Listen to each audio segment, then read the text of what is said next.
हमारे चैनल को सब्सक्राइब करें और बेल आइकन दबाएं। ये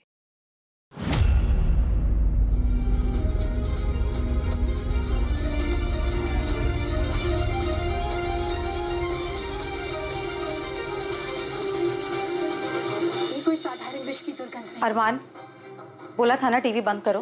आपा पढ़ रही है ना? जो कि केवल विष अमृत के पहाड़ से ही प्राप्त किया जा सकता है। लेकिन रानी परी, हम तो विष का अमृत ले आए थे पहाड़ से। अरमान, तो ये दूसरा टीवी बंद करो। कहाँ से आया? अब्बू प्लीज थोड़ी देर और। बेटा आप देख रहे हो ना, शबनम पापा पढ़ रही हैं अभी। चलो हम सब जो सोच फौरन बंद करो। शाबाश। शबनम, बेटा एग्जाम कैसे रहे आपके? अच्छे गए अब्बू। कल हिंदी है ना? नहीं अब्बू, कल साइंस है फिर हिंदी। बेटा, खूब मन लगा के पढ़ाई करना। सुनिए, आप कपड़े बदल लीजिए, मैं खाना लगा देती हूँ। रजिया, मेरा खाना भी लगा दो, मुझे किसी काम से बाहर जाना है। अभी? हाँ, किसी से मिलना है। किससे मिलने जाना है? वैसे जानता नहीं, अजनबी है, कुछ काम धंधे की बात करना चाहता है। सुनिए, देर मत कीजिए। अल्लाह हाफिज। अल्लाह हाफिज।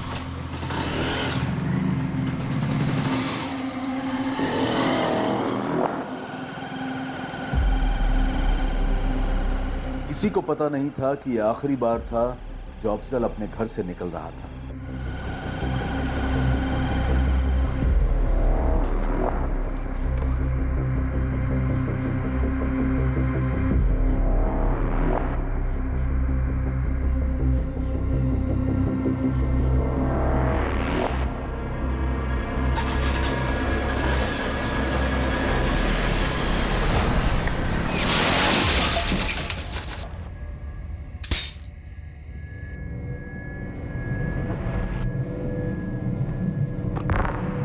अम्मी, मैं सोने जा रही हूँ। सुबह 5 बजे का अलार्म लगा रही हूँ। अगर मेरी आँख न खुले ना तो आप उठा देना।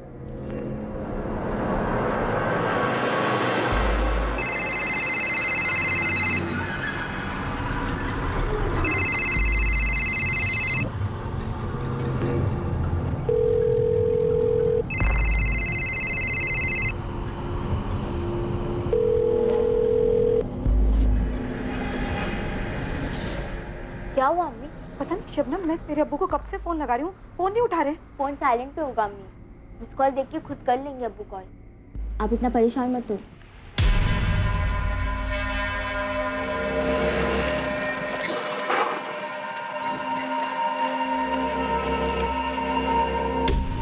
हेलो पुलिस, मैं ऑफिस से आ रहा था। मैंने रास्ते में देखा कि अचानक एक आदमी पड़ा हुआ है। मैं उसके सामने गया, मैं देखा कि वो मरा पड़ा हुआ था। मुझे कुछ समझ में नहीं आया और मैंने पुलिस को कॉल किया। साहब, हमने बटुआ चेक किया लेकिन इसमें कुछ भी ऐसा नहीं मिला जिससे इसकी पहचान हो सके। सर, हो सकता है फोन इसी आदमी का है। जी। फोन लॉक्ड है। अगर कॉलर ने फिर से फोन किया तो पता चलेगा ये आदमी कौन है।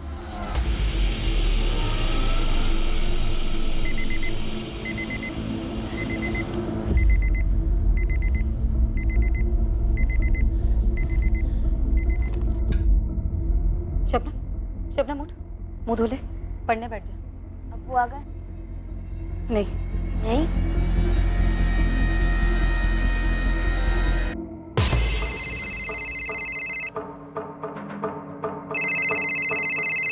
साहब, कोई रजिया है?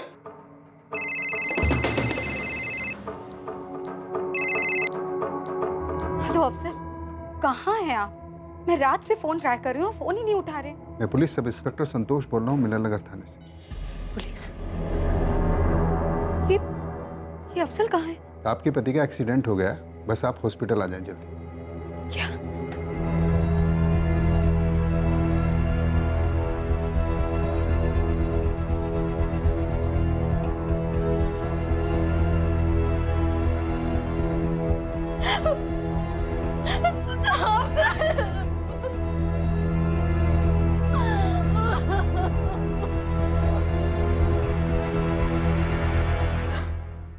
मेरे शौहर अफजल टेलर थे, अपनी दुकान है उनकी। आपके शौहर जबलपुर बाईपास रोड पर क्या कर रहे थे? मुझे नहीं पता साहब। कल शाम में अफजल घर आए, खाना खाया और फिर बाहर चले गए। बस इतना ही कहा कि वैसे जानता नहीं, अजनबी है, कुछ काम धंधे की बात करना चाहता है। हमने अभी हिट एंड रन का केस रजिस्टर किया है। ये कुछ सामान है उनका जो उनकी बॉडी से मिला है। इन्ना लिल्लाहि व इन्ना इलैहि राजिऊन।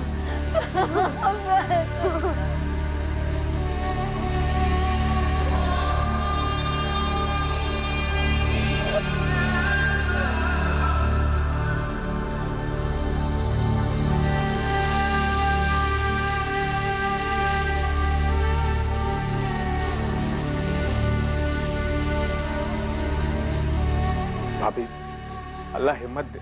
मेरा और अफजल का बचपन का साथ था। भाभी, आपको कभी भी किसी चीज की जरूरत हो तो मुझे फोन कीजिए।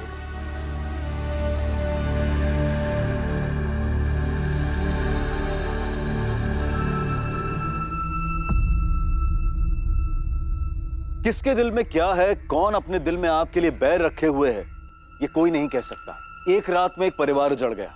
एक रोड एक्सीडेंट में अफजल शेख की ऑन द स्पॉट मौत हो गई, लेकिन उसकी बीवी रजिया शेख को यह शक था कि उसे मारा गया है। क्या यह सिर्फ एक वहम, सिर्फ एक रोड एक्सीडेंट था, या फिर एक मर्डर?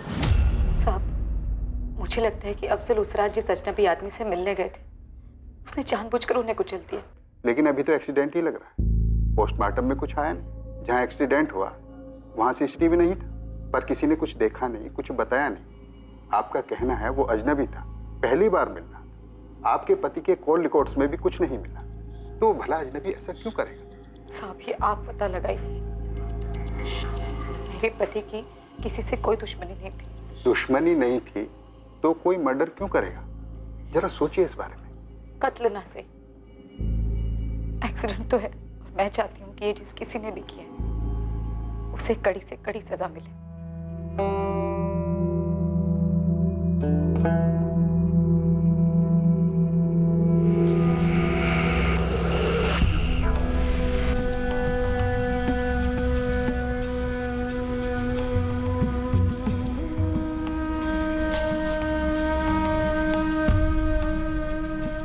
अपने पर कहर टूटने के बावजूद रजिया में एक जुनून था कि अफजल का गुनहगार पकड़ा जाए और उसे सजा हो, पर पुलिस इन्वेस्टिगेशन टीम मुजरिम के बारे में कुछ भी पता नहीं कर पाई थी।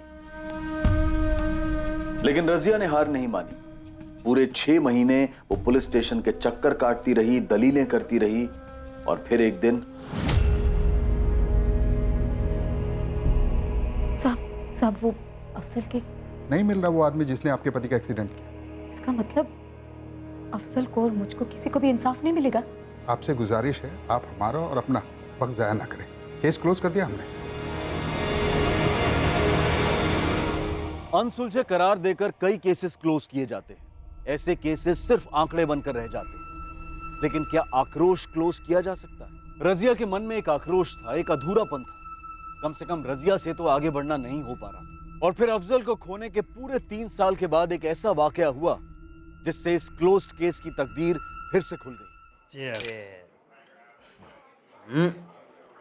सचिन सचिन होगा, लेकिन अपना विराट किसी अलग मिट्टी का बना हुआ है भाई। 2016 में किया था कांड। कहाँ किया था? यहीं अपना जबलपुर बाईपास। उड़ा दिया था गाड़ी से। तूने सच में किसी को उड़ाकर मार डाला? क्या कर रहा है भाई? धीरे बोल। लेकिन तू ऐसे कैसे किसी अजनबी को? हाँ, प्रवचन मत दे। तूने सुपारी ली थी? 1 लाख रुपए की बात हुई थी। साले ने 20,000 दिया, 80,000 अभी भी बाकी है उसके पास। तू अपना मुंह मत खोल देना किसी के सामने साले, समझा? नहीं यार, मुझे क्या करना?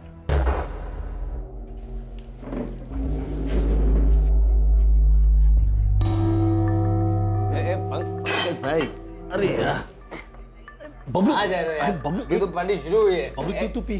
पंकज भाई,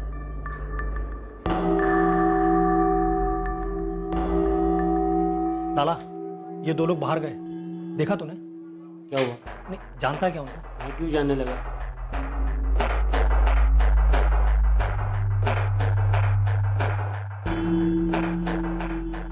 ये इन्फॉर्मेशन कितनी सही है? खबरी के कान कभी धोखा नहीं देते साहब। वो बंदा पक्का सुपारी की ही बात कर रहा था। तूने आगे कुछ की? उस बंदे को ढूंढने की कोशिश की? किया ना साहब। पूरा हफ्ता रोज चील की तरह ठेके पे नजर रखी मैंने, लेकिन वो दोनों बंदे फिर आए ही नहीं। कौन से गैंग के लिए काम करता है? पुलिस के गैंग के लिए, पुलिस का खबरी हूँ। तो उन्होंने कोई कांड किया क्या? कांड नहीं तो अपना काम नहीं। मेरा काम करें लाला, मेरा नंबर ले, और वो दोनों यदि यहाँ दोबारा दिखे ना तो उनकी फोटो खींच, उनका डिटेल निकाल और मुझे बता। लाला ने अभी तक कोई फोन नहीं किया? नहीं किया सर। तो उसका आर्टिस्ट के साथ बैठकर स्केच बनवा सकता है, जिसे तूने देखा? जो बंदा डींग हाँक रहा था उसका चेहरा तो नहीं देख पाया, लेकिन हाँ ये दोबारा टकरा जाए ना, दिमाग की घंटी जरूर बजेगी। जगह कौन सी बताई जहाँ उसने किसी को कुचला था? जबलपुर बाईपास के पास 2016 में। हम तब के केसेस खंगालेंगे, लेकिन पंकज तूने जिनकी बातें सुनी उन्हें ढूंढना जारी रख। जी साहब। मिश्रा, कातिल आज़ाद घूम रहा है, मतलब केस अनसुलझा रहा होगा और क्लोजर रिपोर्ट फाइल हुई होगी। एक काम करो, तुम और आसमा 2016 में जबलपुर बाईपास पर जितने भी एक्सीडेंट केसेस हुए सबकी फाइल मंगवाओ।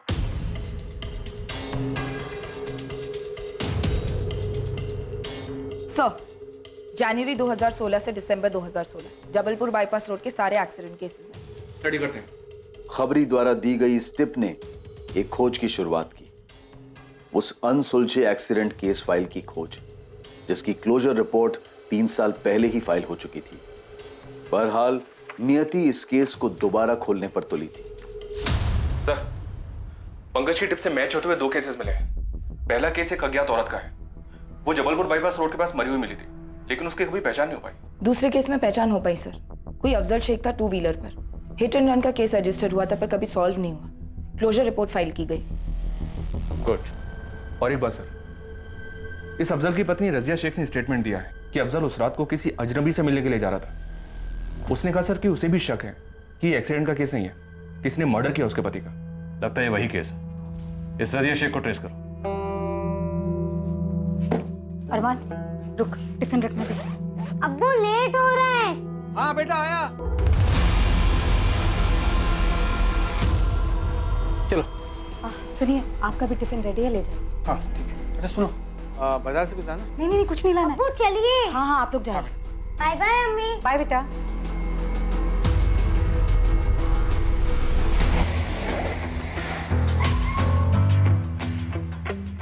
रजिया शेख का घर यही है ना? जी हाँ। तुम कौन हो? आप कौन है जी? सर मैं रजिया का शौहर सदाब खान। क्या बात है सर? तो अफजल शेख? जी, अफजल मेरे पहले शौहर थे। 3 साल पहले एक्सीडेंट में उनकी मौत हो गई। कुछ पता चला किसने किया था? आप बच्चे को स्कूल छोड़ने जा रहे हैं? आप बताएंगे भी कि क्या पता चला? दरअसल एक टिप मिली हमें, अफजल का एक्सीडेंट नहीं था, शायद उसका मर्डर था।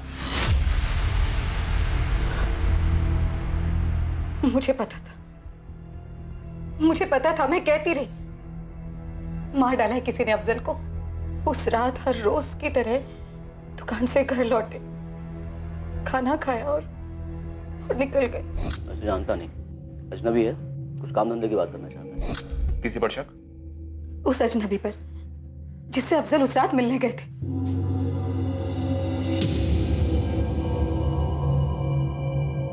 शादाब, आप करते क्या हैं? सर वो मेरी स्टेशनरी की दुकान है। आप दोनों कैसे मिले? हम पड़ोसी थे। अफजल की मौत और मेरी बीवी फातिमा से अलग होने के बाद हम दोनों अकेले हो गए और पिछले साल हमने शादी कर ली।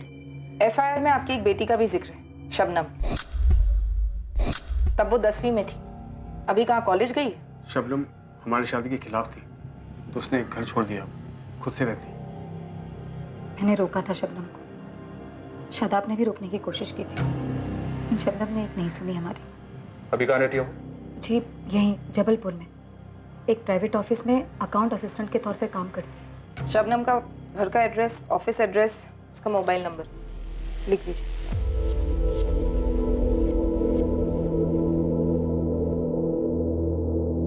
शादाब, ये सब क्या है?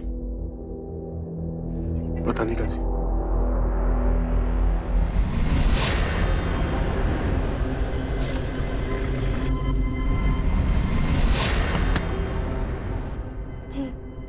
शबनम शेख, अफजल शेख की बेटी।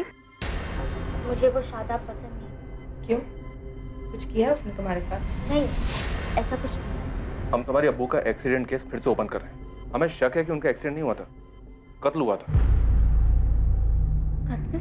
हाँ शबनम, लेकिन इस वक्त हमें यह भी शक हो रहा है कि तुम कुछ जानती हो जो हमें बता नहीं रही। कुछ तो छुपा रही। मुझे कुछ नहीं पता, मैं कुछ छुपा नहीं रही हूँ।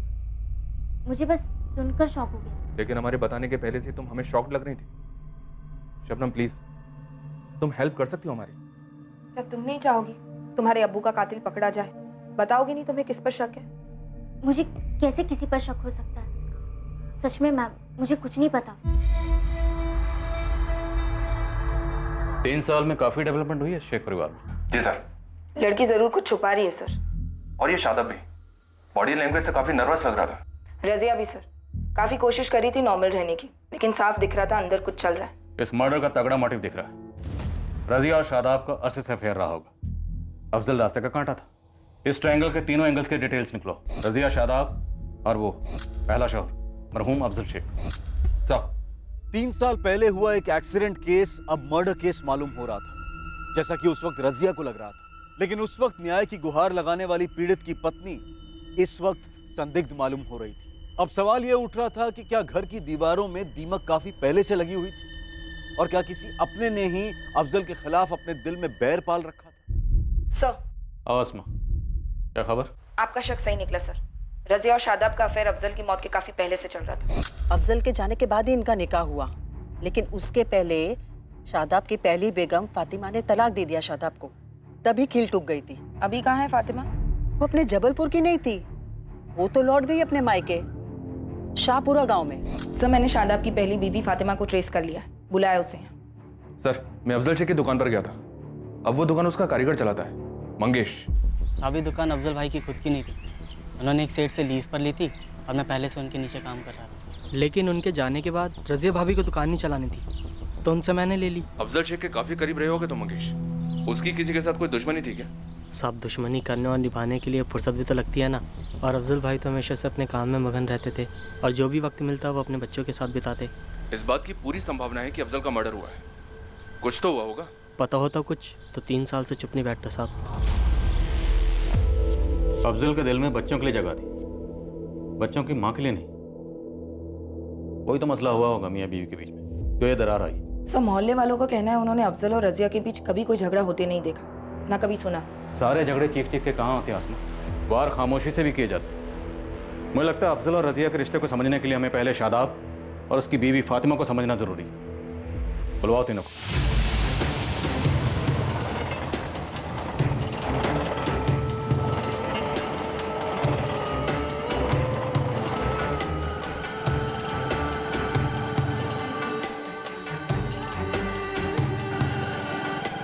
शादाब और मेरी शादी हमारे घर वालों ने तय की थी, अरेंज्ड कहते हैं जिसे।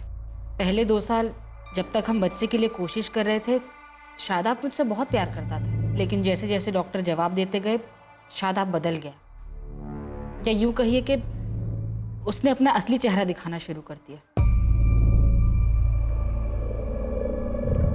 ये डॉक्टर ने इंदौर वाले स्पेशलिस्ट का नंबर दिया है। ये इस डॉक्टर का नाम भी पहले वाले डॉक्टर ने दिया था और उस डॉक्टर का नाम भी किसी न किसी ने दिया था। सभी दूसरे डॉक्टर का नाम ही दे रहे हैं और हम पानी की तरह पैसा बहा रहे हैं, लेकिन हमको बच्चा क्यों नहीं दे रहा? अल्लाह ना करे, अभी अभी हमारी उम्र ही क्या है? हाँ, आप ऐसे उम्मीद मत खोइए, हम और एक बार कोशिश करेंगे ना। फातिमा, आज के बाद इस घर में बच्चे का जिक्र तक नहीं होगा। मैं एक बार और कोशिश कर हार का मुंह नहीं देखना चाहता। खुदा के वास्ते मुझे थोड़ा सुकून दे दो बस। एक तो बच्चा नहीं होने का टेंशन था और दूसरी तरफ मेरा बिजनेस भी डाउन था, काफी डाउन था। इसलिए मैंने बच्चे के बारे में सोचना ही बंद कर दिया। फातिमा से टोटल दूर हो गया। और रजिया के करीब हो गए, अफेयर शुरू हुआ उसके साथ? शुरुआत दोस्ती से, हमदर्दी से ही सर। फातिमा, तुम मेरे घर जाओ और शबनम का होमवर्क चेक करो, मुझे शादाब से जरूरी बात करनी है। क्या कहना है आपको? इंदौर के डॉक्टर से एक बार बात क्यों नहीं कर लेते तुम? शादाब देखिए, फातिमा कितनी कोशिशें कर रही है। अगर अल्लाह में आने चाहिए। अल्लाह में आप फैसला कर चुके हैं रजिया। जबलपुर के सबसे बड़े डॉक्टर जोशी मुझे बोल चुके हैं, दुनिया इधर की उधर हो जाए लेकिन फातिमा मां नहीं बन पाएगी।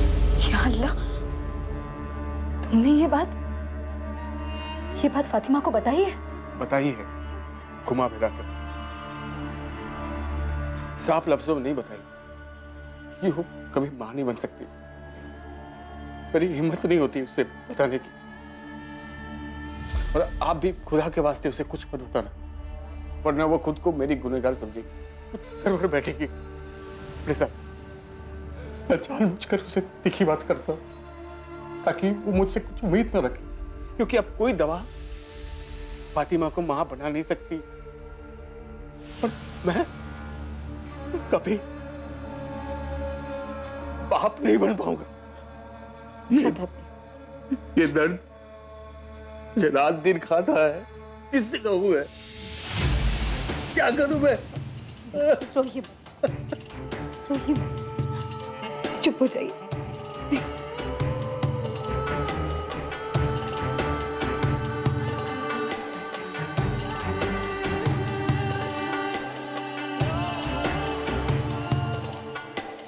उस दिन हमारे बीच एक कड़ी, एक डोर बंद गई,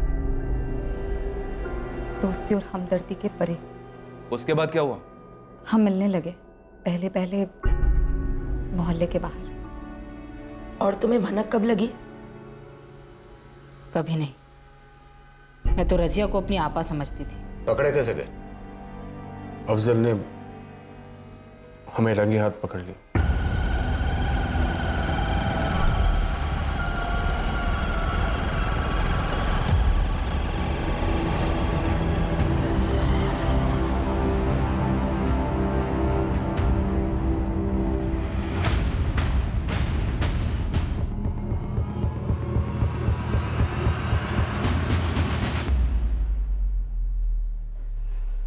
अफसर,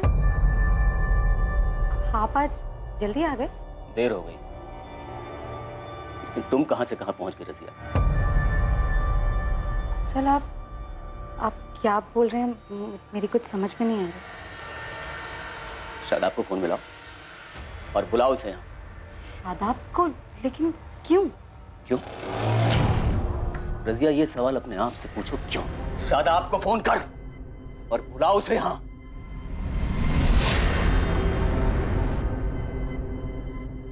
कब हुआ, क्यों हुआ, कहां हुआ, कैसे कैसे हुआ, कुछ नहीं जानना मुझे। बस तुम दोनों कान खोलकर सुन लो, आज के बाद सब नहीं। ये कहानी अभी इसी वक्त खत्म हो जानी चाहिए। अंदर बच्चे हैं मेरे, बड़े हो रहे हैं। अगर उन्हें कुछ पता चल गया या किसी ने कुछ बता दिया ना, तो कसम खुदा की ठीक नहीं होगा। तुम दोनों ने अपना रिश्ता तो तोड़ा नहीं और अफजल को मार दिया। साहब, शादाब पर मुझे पता था आप यही सोचेंगे। साहब, आप यकीन करें या ना करें, मैं अफजल को कभी धोखा नहीं देना चाहती थी। ये डायलॉग हफ्ते में कम से कम 2 बार तो हम सुनते हैं रजिया। कत्ल का प्लान कैसे बनाया वो बताओ। साहब, कोई प्लान नहीं बना। अफजल ने मुझे घर में बंद करके रखा था। एक तरीके से ये मेरे लिए अच्छा ही था। मैंने शादाब से पूरी तरह बातचीत बंद कर दी। शादाब ने भी कोई कोशिश नहीं की। अफजल के हमें पकड़ लेने के बाद मैंने और शादाब ने एक दूसरे की तरफ मुड़कर भी नहीं देखा। एक बार अफजल तुम्हारी नजरों के सामने से इस दुनिया से दूर क्या हुआ? तुम और रजिया फिर से पास आ गए, एक हो गए। हम एक जरूर हुए सर, पर अफजल को मारकर नहीं। मैं भला अफजल जैसे अच्छे इंसान का कत्ल क्यों करता? वो बहुत ही अच्छा इंसान था सर। और आप ही बताइए, कौन आदमी अपनी बीवी और पड़ोसी की ऐसी हरकत बर्दाश्त करता? उसने न सिर्फ खुद की और अपने घर की इज्जत का सोचा, बल्कि उसने मेरे खानदान की इज्जत का भी सोचा। इसलिए सर, मेरे दिल में उसके लिए बड़ी इज्जत है। अफजल के इंतकाल को 1 हफ्ता भी नहीं हुआ कि रजिया और शादाब का अफेयर फिर से शुरू हो गया, और इस बार मैंने दोनों को रंगे हाथों पकड़ा। उसी दिन मैं अपने मायके चली गई और हम दोनों का तलाक हो गया। तुम्हें लगता है कि शादाब ने अफजल को मरवाया? नहीं, मुझे नहीं लगता शादाब इतना गिर सकता है। लेकिन वो कहते हैं ना प्यार में इंसान अंधा हो जाता है, क्या पता इंसानियत भी अंधी हो जाती होगी।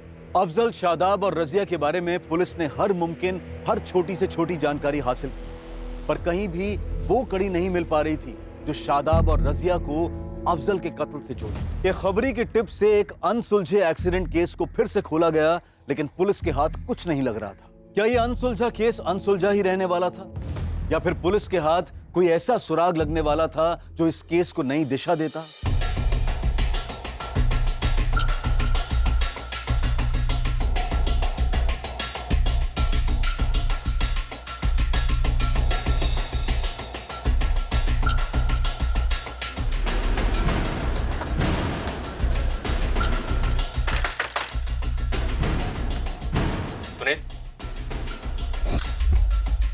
जी, आप लोग कौन है? अरे आप लोग कौन है और मुझे लेकर कहाँ जा रहे हैं? Police station. पर सर मैंने किया क्या है? चलो अंदर। साहब एक बार तो बताइए कि मैटर क्या है? मैटर मर्डर का जो 3 साल पहले हुआ, जबलपुर बाईपास रोड पर गाड़ी से कुचलकर मार डाला, और मारा तुम्हारे दोस्त ने जो 1 महीना पहले मस्तानी बार में डींगे हाँक रहा था। नाम बोल उसका, बोल। खामोश रहेगा तो खाल उधड़ेगी। शुरू हो जा, बोल। बोलता हूँ सर। बोल बोल, नाम बोल उसका। धर्मेंद्र नाम है उसका, खुद की टैक्सी है, यहीं बहादुर नगर में रहता है सर। बहादुर नगर? सर बहादुर नगर में तो शादाब की स्टेशनरी की दुकान है। धर्मेंद्र को अफजल की सुपारी किसने दी? माँ कसम खा के कह रहा हूँ, मुझे कुछ नहीं मालूम। धर्मेंद्र ने मुझे आगे कुछ नहीं बताया था। धर्मेंद्र इस वक्त कहाँ होगा? घर पर होगा साहब। फोन में ला से और बोल अभी के अभी तो उसको मिलने उसके घर पर आ रहा है।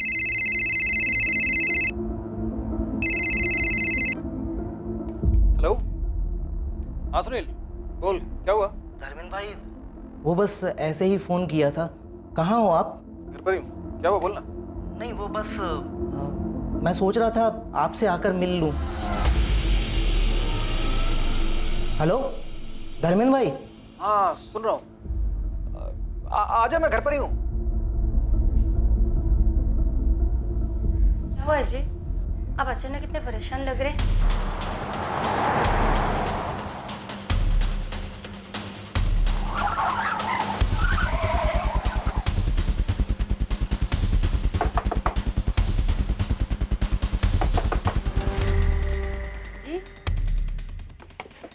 कौन है आप लोग और ऐसे कैसे? Crime branch. धर्मेंद्र को बुलाओ तुरंत। 10 मिनट हुए वो बाहर गए, बोले रात भर घर नहीं आएंगे। क्या हुआ, क्या किया उन्होंने? मर्डर। क्या? 3 साल पहले उसने एक आदमी का मर्डर किया था। वो अगर तुम्हें फोन करता है तो तुम सीधे सीधे हमें फोन करके बताओगे, समझ में आया? सर धर्मेंद्र अंदर नहीं है। जैसे वो आपको कांटेक्ट करे इस नंबर पे आप हमें फोन करके बता दीजिए। ये धर्मेंद्र शहर छोड़ने की पूरी कोशिश करेगा, हम उसे भागने नहीं दे सकते। शहर की हर जगह सील करवा दो। जी सर, मैं सारे थाने, एयरपोर्ट और बस स्टैंड पर हाई अलर्ट की रिक्वेस्ट भेज देती हूँ। और सर ये धर्मेंद्र का फोटो सर्विलेंस पर डाल दो, कॉल रिकॉर्ड से निकलवाओ।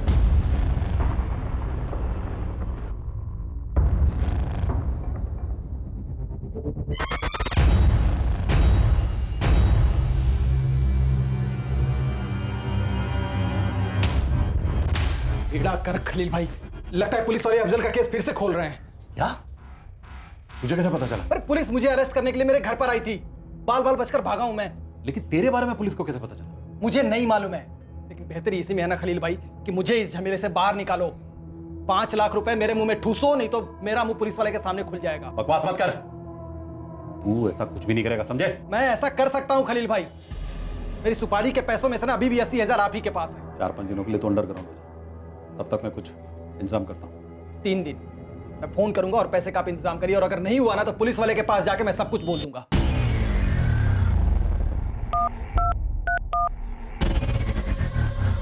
हेलो, खलील बोल रहा हूँ। हाँ क्या हो रहा खलील? पुलिस अफजल का केस दोबारा खुलवा रही है। धर्मेंद्र को उठाने के लिए उसके घर गई थी, लेकिन वो बच के निकल गया। ये कब हुआ? और पुलिस वालों को धर्मेंद्र के बारे में कैसे पता चला? मुझे कुछ नहीं पता।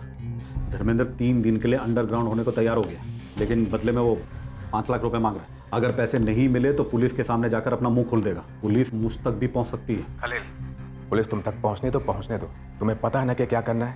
और धर्मेंद्र को कहो कि अंडरग्राउंड रहे, जब तक उसे कहा ना जाए बाहर ना निकले, समझे? सर कॉल रिकॉर्ड्स के हिसाब से इस धर्मेंद्र की फोन पर सबसे ज्यादा बात खलील इब्राहिम के साथ हुई है। ये खलील ट्रैवल एजेंसी का मालिक है। तुरंत उठा। सर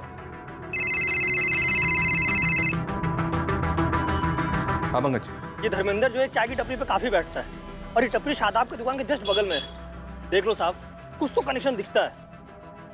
सर पंकज कह रहा है कि शादाब का इस धर्मेंद्र के साथ कोई कनेक्शन हो सकता है। पक्का होगा। उठाओ शादाब को। लगता है इस केस की सही क्लोजर रिपोर्ट बनाने का वक्त आ गया। 6 साल धर्मेंद्र मेरे यहाँ ड्राइवर था, फिर उसने 2 साल पहले लोन से टैक्सी खरीदी, मेरी नौकरी छोड़ दी और अभी खुद का बिजनेस चलाता है। तो फिर वो तुम्हें बार बार फोन क्यों लगाता रहता है? वो इसलिए कि वो अपना लोन नहीं चुका पा रहा था, उसे अपनी नौकरी वापस चाहिए। उसे 80,000 वापस चाहिए थे। जी? अफजल के मर्डर की सुपारी के 80,000 बैलेंस। कौन अफजल? कैसा कत्ल? कौन सी सुपारी? और सर ये सब आप मुझे क्यों बोल रहे हैं? सुपारी तुमने दी थी खलील। तुमने कहा धर्मेंद्र ने 2 साल पहले नौकरी छोड़ दी थी। अफजल का मर्डर हुआ 3 साल पहले। उस वक्त धर्मेंद्र तुम्हारी एजेंसी में नौकरी करता था। तब उसके पास खुद की गाड़ी भी नहीं थी। उस हिसाब से तो मर्डर में यूज की गई गाड़ी तुम्हारी रही होगी। नहीं नहीं मैडम, ये सही नहीं है। यही सही है।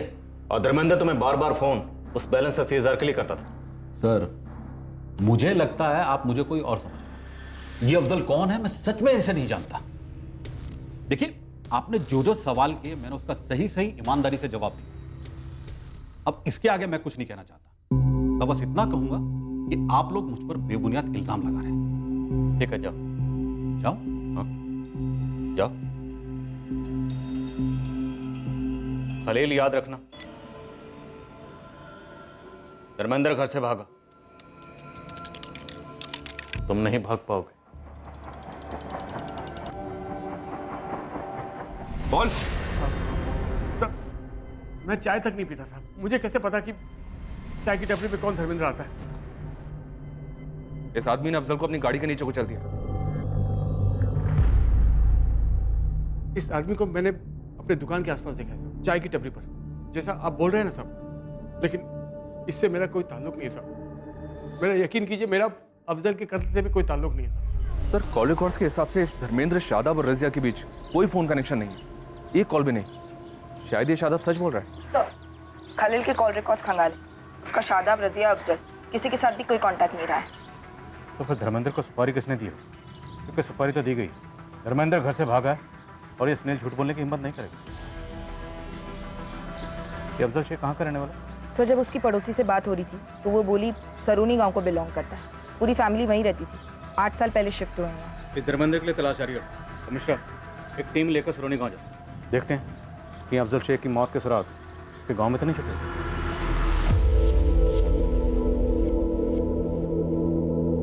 शादाब, मुझसे रहा नहीं जा रहा, मुझे आपसे कुछ पूछना है। क्या पूछना?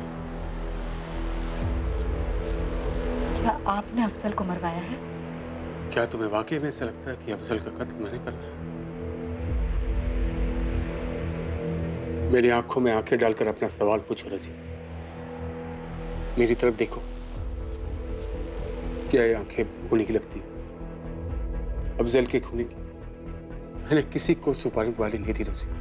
तकदीर का लिखा जो होना था बस वो होता गया। मेरे बात का यकीन कर।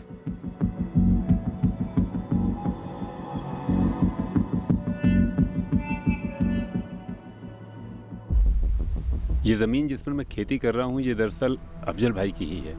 पिछले 5 सालों से मैं ही इस ज़मीन पर खेती कर रहा हूँ, लेकिन उन्होंने खुद से मुझे कभी भी किराया या अनाज के बारे में नहीं पूछा। अल्लाह के बंदे थे वो, बहुत नेक। अच्छा, अफजल के गांव में किसी के साथ कोई दुश्मनी इस जमीन को लेकर या किसी और मसले को लेकर, या बाप दादों वाली दुश्मनी? मैंने तो उन्हें कभी ऊंची आवाज में बात करते हुए भी नहीं देखा।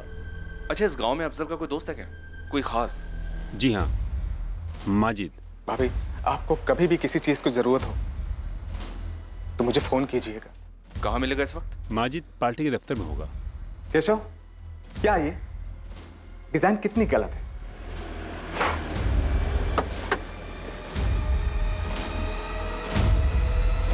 सुनिए जी, कहिए। माजिद सिद्दीकी। हाँ, मैं ही हूँ।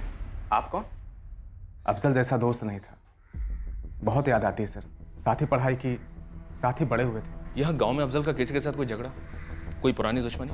सर अभी तक तो आपको गांव वालों से मालूम पड़ ही गया होगा। मेरा दोस्त बहुत शरीफ बंदा था, लेकिन जबलपुर में कुछ हुआ हो तो वो मुझे नहीं पता। रजिया के बारे में जानते हो तुम? अफजल की मौत के बाद मैंने रजिया भाभी को फोन किया था। हेलो, अस्सलाम वालेकुम। वालेकुम सलाम। आप कौन बोल रहे हैं? जी मैं सदा बोल रहा हूँ।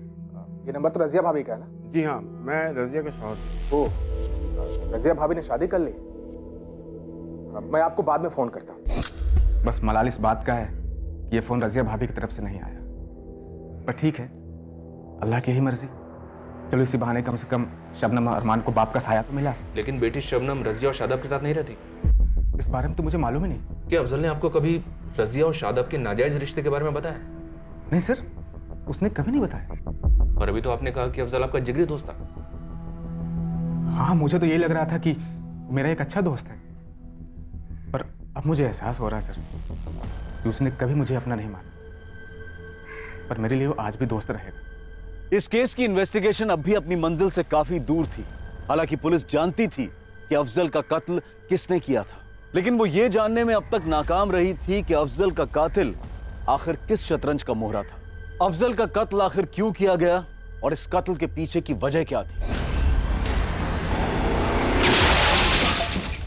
3 साल पहले आखिर ऐसा क्या हुआ था?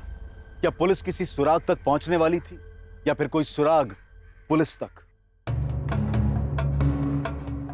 शबनम, अच्छा किया जो तुम खुद अपना बयान लिखवाने के लिए आई। यकीन मान, छोटी से छोटी जानकारी भी तुम्हारे अब्बू के कातिलों को पकड़ने में हमारी बहुत मदद करेगी। बोलो। अब्बू ने अम्मी और शादाब को रंगे हाथों पकड़ा था। कब हुआ, क्यों हुआ, कहाँ हुआ, कैसे कैसे हुआ, कुछ नहीं जानना मुझे। आज के बाद सब नहीं। फिर उस रात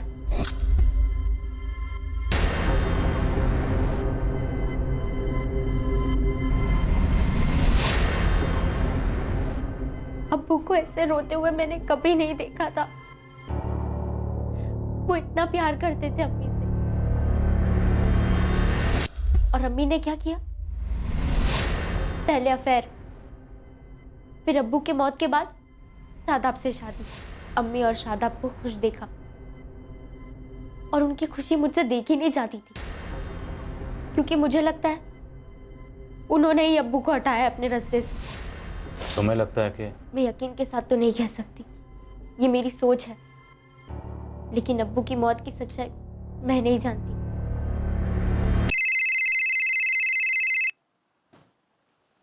हाँ पंकज, बोल। साहब, आपका बंदा मिल गया। यहाँ इमाम नगर के एक लॉज में छुप के बैठा है। उस पर नजर रख, हमारे।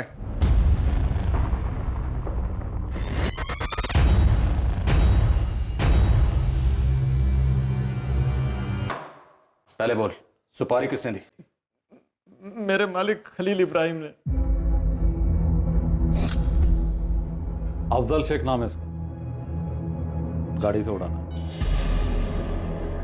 एक्सीडेंट लगना चाहिए। एडवांस 20,000, बाकी के 80,000 काम होने के बाद। मैं उससे मिलने उसके दुकान पर गया था, दर्जी की दुकान पर। मंगेश, दुकान संभालने में खाना खा के आता हूँ। अफजल भाई, अब सलाम। सलाम। माफ कीजिए, मैंने आपको पहचाना नहीं। जी, दरअसल मेरा नाम बाला है। आपकी कारीगरी की बहुत तारीफ है, इसलिए मिलने चला। वो क्या है ना कि मैं एक छोटा सा गारमेंट का बिजनेस शुरू कर रहा हूँ और मुझे एक काबिल साथी की ज़रूरत है जो मेरे बिजनेस को संभाल पाए। कहीं बैठ के बात करेंगे? भाई साहब, क्या है कि वो मैं भी खाना खाने घर जा रहा था, उसके बाद एक अर्जेंट डिलीवरी है, शाम को मिले। शाम को तो मेरी 4-6 मीटिंग्स हैं, लेट हो जाएगा। अंधेर रात को 10 बजे मिलेंगे? रात को 10 बजे बहुत लेट नहीं हो जाएगा? प्रॉब्लम है? नहीं, प्रॉब्लम नहीं है कोई। हाँ तो फिर ठीक है ना, अपना वो जबलपुर बाईपास के पास जो फर्स्ट एग्जिट है ना, वहीं पर मिलते हैं रात को 10 बजे। चलिए ठीक है, पर 10 बजे मिलते हैं वहीं बाईपास।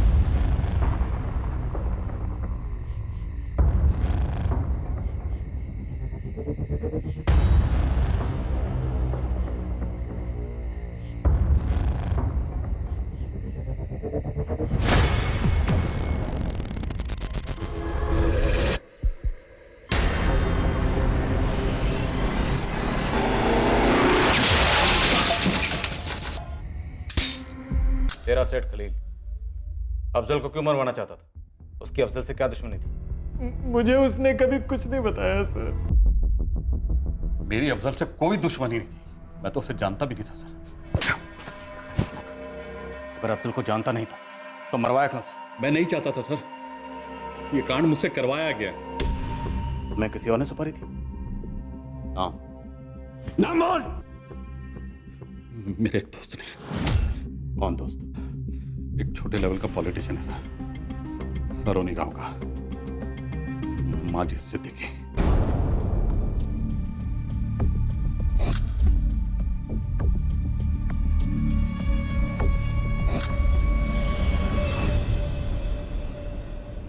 अफजल मेरा सबसे अच्छा दोस्त था, शायद इकलौता। लंगोटिया यार था सर, हम सब कुछ साथ में करते थे। हमने गांव में किराने की दुकान भी खोली, हमारा धंधा चल निकला। अफजल एक दिन बोला कि वो ज़िंदगी में कुछ बड़ा करना चाहता है, तो 2011 में वो जबलपुर के लिए चला गया, पार्टनरशिप तोड़ के। बिजनेस टूटा, लेकिन हमारी दोस्ती फिर भी कायम थी सर। गाँव वाले मिसालें दिया करते थे हमारी दोस्ती की। जबलपुर जाने के बाद भी हम लोग टच में तो थे, लेकिन पहले जैसे नहीं। वाकई अफजल मेरी हिम्मत है सर। अगर अफजल तुम्हारी हिम्मत था तो उसे मरवाया क्यों? रज़िया ने कहा था उसे मरवाने के लिए। नहीं। इलेक्शन जोक लग रहा तुझे? तू राजवीर सिंह जी के खिलाफ पंचायत का चुनाव लड़ना चाहता है। पूरा गांव राजवीर जी को वोट करेगा। तेरे अम्मी अब्बू, मेरे अम्मी अब्बू, सभी। मतलब तुझे सिर्फ एक वोट मिलेगा, वो भी तेरा। मतलब तेरा भी वोट नहीं मिलेगा मुझे? यही दोस्ती है तेरी? अरे यार, अब तू देख ड्रामा कर रहा है खाम का। अफजल, क्या जिंदगी में तू ही सिर्फ आगे बढ़ सकता है, मैं नहीं? देखना, इस पूरे इलाके में मेरे नाम का डंका बजेगा। कुछ करके दिखाऊंगा यार। हाँ भाई, दिखा लेना यार। मैं पेड़ पर चढ़ने की कोशिश कर रहा हूँ, तू डाली पकड़ेगा तो मैं गिरूंगा नहीं। देख माजिद यार, मुझे इन सब में मत घसीट। और तुम इलेक्शन हार गए। सर, मुझे इलेक्शन हारने का कोई गम नहीं, लेकिन कुछ ऐसा हुआ जिससे मेरा फ्यूज उड़ गया। और माजिद, काम में दामाद के पैसे भी जब्त करवा दिए। अरे मैंने कहा था कोई वोट करने वाला नहीं है। यहाँ तक कि मेरे घर वालों ने भी राजू जी को वोट दिया है। छोड़ना यार, वो तो मैं अगली बार जीत जाऊंगा। लेकिन ये बता बे कि तूने वोट दिया कि नहीं? देखिए यार, सही बताऊं तो नहीं दिया। क्यों नहीं दिया? यार बुरा मत मानना, एक पुरानी कहावत है, किसी गधे को अगर नदी किनारे छोड़ दिया जाए तो पानी तो खुद पी लेगा, लेकिन कभी घोड़ा नहीं बन सकता। खंजर की तरह चुप गई थी अफजल की बात मेरे दिल में। मेरे लिए इतना बैर, ये बात अटक गई थी मेरे जहन में। मैंने इतना गुस्सा, इतनी नफरत किसी से नहीं की थी जितना मैं अफजल से करने लगा था। मुझे बदला चाहिए था सर। ये बदला तुमने 1 लाख में खरीदा खलील से, जिसे 20,000 में दिलवाया धर्मेंद्र से। माजिद, जो दोस्त मुंह पर सच बोल दे उसके दिल में बैर नहीं होता। बैर अफजल के दिल में नहीं था, बैर तुमने पाल रखा था अपने दिल में अफजल के लिए। माजिद सिद्दीकी को आईपीसी की धारा 302 के तहत गिरफ्तार कर लिया गया है। साथ ही खलील इब्राहिम और धर्मेंद्र कुमार को भी आईपीसी की धारा 302 के तहत गिरफ्तार किया गया है। इस कत्ल की वजह से रजिया का परिवार बिखर गया था और फिर संभला तो पहले जैसा कभी ना हो पाया। एक बेटी ने अपने अजीज अब्बू को खोया जिसकी वो दुनिया में सबसे ज्यादा इज्जत करती थी, और दूसरी तरफ पुलिस के खबरी पंकज को खास इज्जत बख्शी गई क्योंकि उसकी एक ब्लाइंड टिप के आधार पर पुलिस एक ऐसा केस क्रैक कर पाई जो 3 साल पहले अनसुलझा करार दे दिया गया था और उसकी क्लोजर रिपोर्ट फाइल कर दी गई थी। खून का रिश्ता हो या फिर दोस्ती का, सामने वाले के जज्बात और प्रतिक्रिया को नजरअंदाज करना महंगा पड़ सकता है। सालों से अंदर ही अंदर उबल रही रंजिश किसी एक हरकत या चंद शब्दों की वजह से उमड़ पड़ती है और उस नफरत के शिकार होने वाले को याद तक नहीं रहता है कि उसने किसी को ठेस पहुंचाई थी, जैसा कि इस केस में अफजल शेख के साथ हुआ। क्या अफजल के कत्ल की वजह सिर्फ एक राजनीतिक मतभेद था, या फिर बचपन से ही माजिद ने अपने दिल में अफजल को एक प्रतिद्वंदी ज्यादा और दोस्त कम समझा? शायद माजिद को भी अंदाजा नहीं था कि उसके मन में क्या उमड़ रहा है, लेकिन जुर्म करने की कोई भी वजह उचित नहीं होती। ऐसी किसी भी प्रतिक्रिया से सतर्क रहना चाहिए। अगर मन में ऐसे ख्याल आते हैं या घर करने लगते हैं तो समझदारी से आगे बढ़ने में ही हमारी और हमसे जुड़े लोगों की भलाई है। अब मैं अनूप सोनी आपसे विदा लेता हूं, फिर मुलाकात होगी एक और नए केस के साथ। और याद रखें, क्राइम और आपके बीच में सिर्फ इतना फर्क है कि आप कितने सतर्क हैं। सतर्क रहें, सुरक्षित रहें। जय Hind. For more updates, subscribe to our channel, click the show links and enjoy watching the videos.